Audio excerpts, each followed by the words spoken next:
Ito pig ears, ayan, adobo masarap. Tapos syempre yung dinakdakan masarap din. Masarap na pang pulutan at saka ulam. Yan.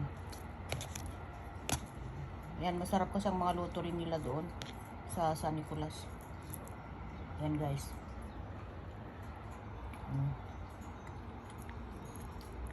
Tikman natin ang isa. Pig ears adobo. Malinis yan.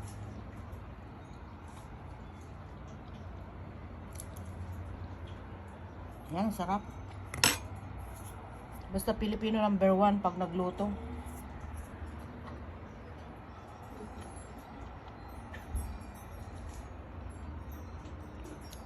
Pag asawa mo Pilipino na lalaki, marunong magluto. Masarap din magluto. Ayan guys. Kaya number 1 pa rin ang Pilipino. Ayan.